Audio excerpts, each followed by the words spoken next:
नमस्कार, मैं सुनीता कथा मंथन में आप सबका स्वागत करती हूँ। कथा मंथन में आज सुनिए मुंशी प्रेमचंद जी की कहानी जुर्माना। मुंशी प्रेमचंद जी की अन्य कहानियाँ आपको हमारी प्लेलिस्ट से मिल जाएंगी। लिंक आपको आई बटन में मिल जाएगा। ऐसा शायद ही कोई महीना जाता कि अल्लाह रखी के वेतन से कुछ जुर्माना ना कट जाता। कभी कभी तो उसे 6 से 5 ही रुपए मिलते, लेकिन वह सब कुछ सहकर भी सफाई के दरोगा खैरात अली खां के चंगुल में कभी ना आती। खां साहब की मताहती में सैकड़ों मेहतरानियां थी। किसी की भी तलब ना करती, किसी पर जुर्माना ना होता और ना ही डांट पड़ती। खां साहब नेक नाम थे, दयालु थे, मगर अल्लाह रखी उनके हाथों बराबर ताड़ना पाती रहती। वह कामचोर नहीं थी, बेअदब भी नहीं, फुअड़ भी नहीं, बदसूरत भी नहीं। पहर रात को इस ठंड के दिनों में वह झाड़ू लेकर निकल जाती और 9 बजे तक एकचित होकर सड़क पर झाड़ू लगाती रहती, फिर भी उस पर जुर्माना हो जाता। उसका पति हुसैनी भी अवसर पाकर उसका काम कर देता, लेकिन अल्लाह रखी की किस्मत में जुर्माना देना बदा था। तलब का दिन औरों के लिए हंसने का और अल्लाह रखी के लिए रोने का। उस दिन उसका मन जैसे सूली पर टंगा रहता कि ना जाने कितने पैसे कट जाएंगे। वह परीक्षा वाले छात्रों की तरह बार बार जुर्माना की रकम का तखमीना करती। उस दिन वह थककर जरा दम लेने के लिए बैठ गई थी। उसी वक्त दरोगा जी अपने इक्के पर आ रहे थे। वह कितना कहती रही, हुजूर अली मैं फिर काम करूंगी, लेकिन उन्होंने एक ना सुनी। अपनी किताब में उसका नाम नोट कर लिया। उसके कई दिन बाद फिर ऐसा ही हुआ। वह हलवाई से 1 पैसे के सेवड़े लेकर खा रही थी। उसी वक्त दरोगा न जाने किधर से निकल पड़ा था और फिर उसका नाम लिखा गया। न जाने कहाँ छिपा रहता है और जरा भी सुस्ताने लगे कि भूत की तरह आकर खड़ा हो जाता है। नाम तो उसने 2 ही दिन लिखा था, पर जुर्माना कितना करता है अल्लाह जाने। 8 आने से बढ़कर 1 रुपया ना हो जाए। वह सिर झुकाए वेतन लेने जाती और तखमीने से कुछ ज्यादा ही कटा हुआ पाती। कांपते हुए हाथों से रुपए लेकर आंखों में आंसू भरे लौट आती। किससे फरियाद करे? दरोगा के सामने उसकी सुनेगा कौन? आज फिर वही तलब का दिन था। इस महीने में उसकी दूध पीती बच्ची को खांसी और ज्वर आने लगा था। ठंड भी खूब पड़ी थी। कुछ तो ठंड के मारे और कुछ लड़की के रोने चिल्लाने के कारण उसे रात रात भर जागना पड़ता था। कई दिन काम पर जाने में देर हो गई। दरोगा ने उसका नाम लिख लिया था। अब की आधे रुपए कट जाएंगे, आधे भी मिल जाए तो गनीमत है, कौन जाने कितना कटा। उसने तड़के बच्ची को गोद में उठाया और झाड़ू लेकर सड़क पर जा पहुंची, मगर वह दुष्ट गोद से उतरती ही ना थी। उसने बार बार दरोगा के आने की धमकी दी। अभी आता होगा, मुझे भी मारेगा, तेरे भी नाक कान काट लेगा। लेकिन लड़की को अपने नाक कान कटवाना मंजूर था, गोद से उतरना मंजूर न था। आखिर जब वह डराने धमकाने प्यारने पुचकारने किसी उपाय से न उतरी तो अल्लाह रखी ने उसे गोद से उतार दिया।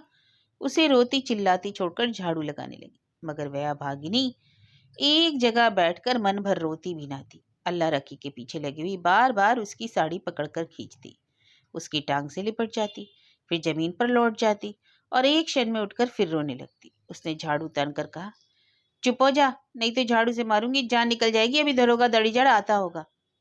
पूरी धमकी मुंह से भी ना निकल पाई थी कि दरोगा खैरात अली खां सामने आकर साइकिल से उतर पड़ा। अल्लाह रखी का रंग उड़ गया, कलेजा धक धक करने लगा। या मेरे अल्लाह, कहीं इसने सुन ना लिया हो, मेरी आंखें फूट जाएं। सामने से आया और मैंने देखा नहीं, कौन जानता था आज बैलगाड़ी पर आ रहा है। रोज तो इक्के पर आता था। नड़ियों में रक्त का दौड़ना बंद हो गया। झाड़ू हाथ में लिए निस्तब्ध खड़ी रह गई।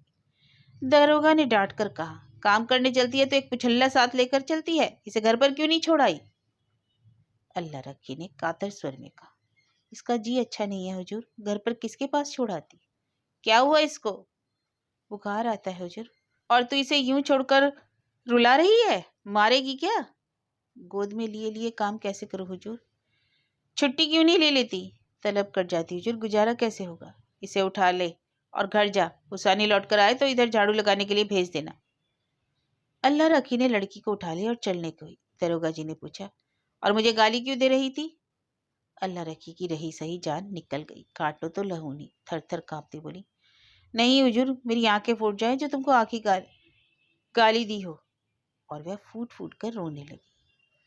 संध्या समय हुसैनी और अल्लाह रखी दोनों तलब लेने गए।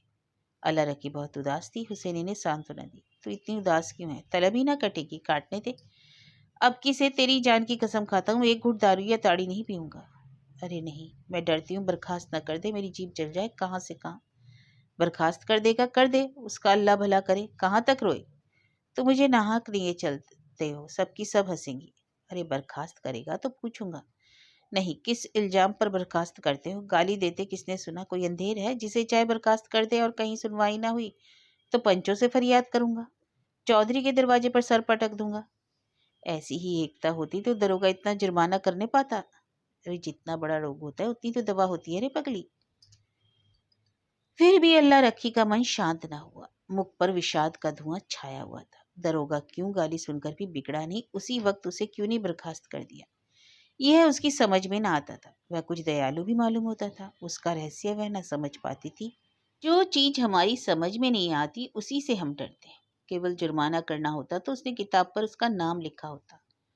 उसको निकाल बाहर करने का निश्चय कर चुका है, तभी दयालु हो गया था। उसने सुना था कि जिन्हें फांसी दी जाती है उन्हें अंत समय खूब पूरी मिठाई खिलाई जाती है, जिससे मिलना चाहे उसे मिलने दिया जाता है। निश्चय ही बर्खास्त करेगा। म्यूनिसिपालिटी का दफ्तर आ गया। हजारों मेहतरानियां जमा थी, रंग बिरंगे कपड़े पहने, बनाव सिंगार किए। पान सिगरेट वाले भी आ गए, खोचे वाले भी।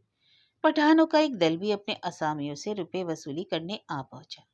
वह दोनों भी जाकर खड़े हो गए। वेतन बंटने लगा। पहले मेहतरानियों का नंबर।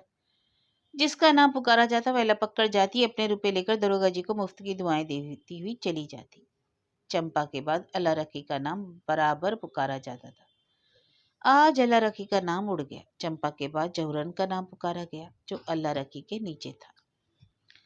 अल्लाह रखी ने हताश आंखों से हुसैनी को देखा। मेहतरानियां उसे देख देख कर कानाफूसी करने लगी।